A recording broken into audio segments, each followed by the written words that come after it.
Bonjour, dans cette vidéo, on va voir comment résoudre le problème qui peut arriver avec Windows Update quand celui-ci indique que la fin du support de la version actuelle de Windows est arrivée. Quand on ouvre une ligne de commande et si on tape WinVer dans une ligne de commande, Win avec un W,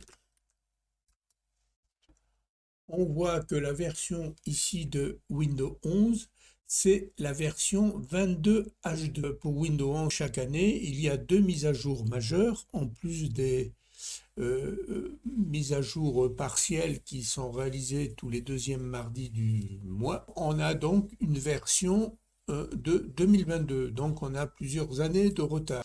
Et parfois, Windows Update ne propose pas de mise à jour majeure et il faut aller les chercher. Pour Windows 10, c'est pas tout à fait pareil puisque ça s'est arrêté à 22H2, la dernière version de Windows 10, et donc depuis, il n'y a que des mises à jour partielles tous les mois. Donc là, on se retrouve avec un vieux Windows 11, on recherche des mises à jour, eh bien, il veut rien savoir. Il n'y aura plus de mise à jour de proposer. Il va falloir changer de version. Pour voir la version de Windows, on a vu qu'il suffisait de taper WinVer dans une ligne de commande. On peut également le retrouver en paramètres. Il suffit d'aller dans Système ici et d'aller dans Information Système. On voit qu'on a la version 22H2 qui a été installée en mai 2023. Pour pouvoir mettre à jour cette version, il faut aller soit sur le site de Microsoft, soit sur notre site. On va dans Téléchargement.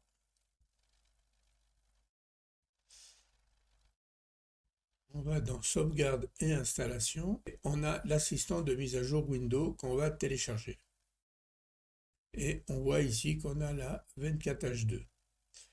Sinon, on peut directement le télécharger sur le site de Microsoft, dont le lien est ici. Visitez le site web de l'éditeur, juste en dessous de la présentation. On va lancer l'installation.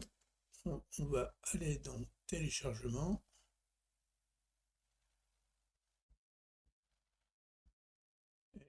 Ici, l'assistant qu'on va lancer.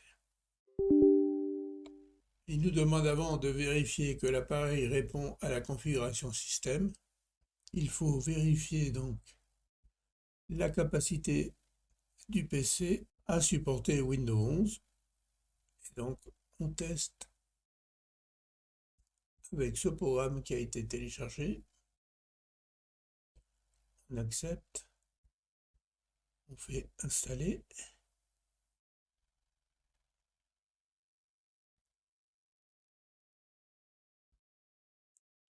Et on vérifie. Il nous dit que ce PC répond aux exigences.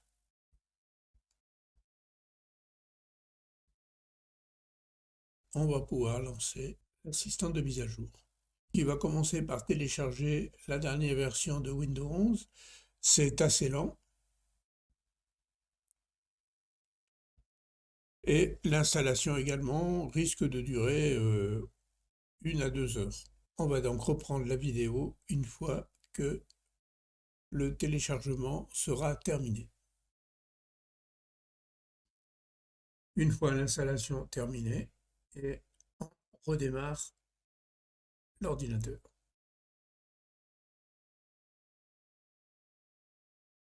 La mise à jour est terminée. Si on va dans Windows Update, on voit qu'il est en train de mettre à jour les dernières mises à jour cumulatives de Windows, donc de mardi dernier. Si on va dans Système, Information Système, on a bien maintenant la version 24H2, donc celle du mois de novembre 2024, la dernière. On a le numéro de build de la version, qui n'est pas la dernière puisqu'il est en train de mettre à jour. L'installation est terminée. On va donc redémarrer la machine et on revient quand tout a redémarré.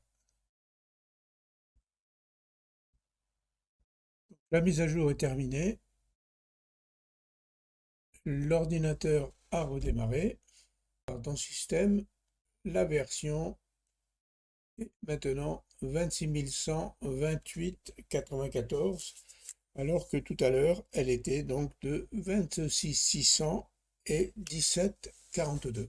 Une fois qu'on est sûr que l'ordinateur fonctionne, qu'on n'a pas besoin de retourner en arrière, on peut faire un nettoyage pour supprimer l'ancienne version de Windows qui va être effacée automatiquement dans 30 jours. Mais on peut l'effacer avant euh, pour gagner de la place. Mais pour ça, il faut être sûr que Windows fonctionne bien.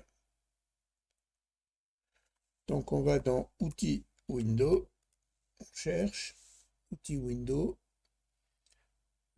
Sur Windows 10, ce sera Outils d'administration. Donc on ouvre. On va dans Nettoyage de disque, qu'on lance en tant qu'administrateur. On choisit le lecteur C là où il y a le système.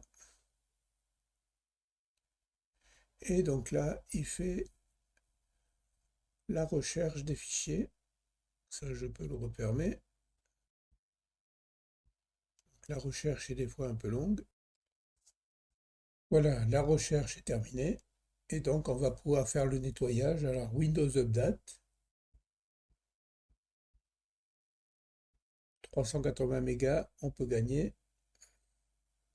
Ensuite, tous ces fichiers, on peut les supprimer. On voit ici la précédente installation de Windows, 26 gigas. Là, on va gagner presque 27 gigas. Les fichiers temporaires.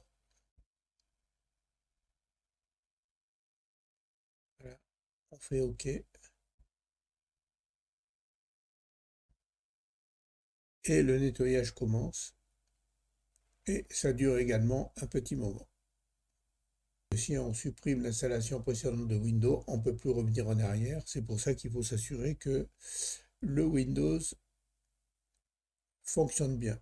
De même que si on supprime les fichiers de Windows Update, on ne peut plus éventuellement annuler une des mises à jour qui pourrait ne pas fonctionner.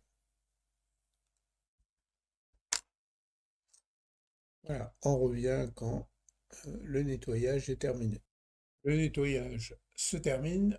Cette vidéo est maintenant terminée. Je vous dis au revoir et à la prochaine vidéo.